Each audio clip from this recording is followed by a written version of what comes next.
Over 50 million tons of electrical waste is disposed of every single year. Only about 15% of this is even properly recycled.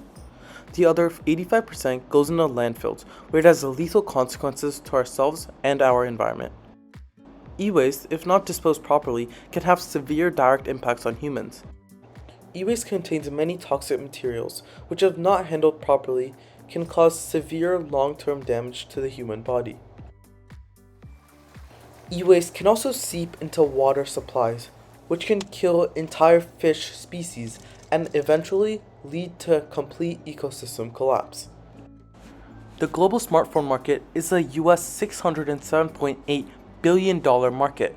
However, the smartphone market is a classic example of a red ocean market. It has various competitors, all with slight differentiations in their product. But how can we tap into the $607.8 billion red ocean market and transfer it into our own blue ocean? That's where Rennix comes in. Essentially, my blue ocean idea is to create a business that rents phones to consumers instead of them having to buy them. This is very viable due to consumer tendencies and how the current smartphone market operates. The reason why e-waste from phones is such a big problem is that the average consumer throws away or switches to a new phone every 2 years. This is no surprise considering that normal phone companies release a new phone almost every year. This 2 years that most consumers use their phones for is actually much shorter than the intended lifespan of the phone. That is why renting is so much better than buying a phone. We can essentially stretch out the amount of years that phone would have been used for, all while doing good for the environment, charging the consumer less prices for the same phone, and making a profit for ourselves. Now let's see how my business will compete against the rest of the market. The relevant key competing factors are price, the commitment required to own a phone, delivery speed, the product itself, convenience, flexibility, and the ability for new consumers to enter the market. This graph effectively illustrates how we are going to be competing against our main market competitor, Apple.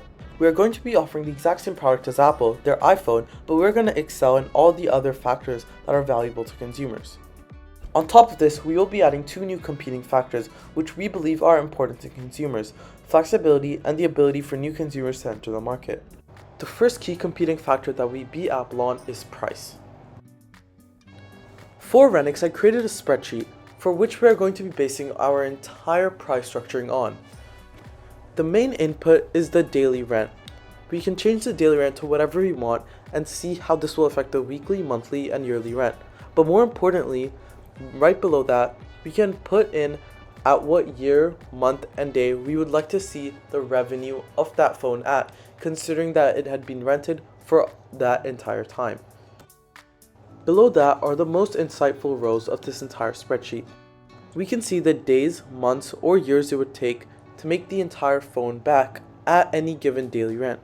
For example, here when the daily rent is set to 8, it would take us 862.38 days to make the phone back. This information is instrumental to find the correct daily rent we should be charging. The goal is to make a profit before the phone loses its value and comes to the end of its natural lifespan. Right at the end of the spreadsheet, we can see the statistic that is most important to consumers: the years after which they would have been better off buying and not renting the phone. We can use this statistic heavily in our marketing to show just how much better renting is as opposed to buying.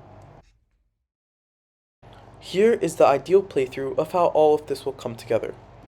The new iPhone just got released and we buy a large stock of them to give to our tier 2 consumers. They use the new iPhone for 1 or 2 years before switching on to the next one. The second they do switch on to the next one, we take their old phone, refurbish it, and give it to tier 1 and tier 3 consumers. This way, they will have very low prices due to it being a slightly older model but still completely functional. Then, this phone will likely bounce around between various tier 1 and tier 3 consumers. In the end, we would have extended the iPhone's life by over 2 to 4 years, effectively reducing the amount of e-waste in landfills and creating profits for our own company. Thank you for watching. This is Rennix.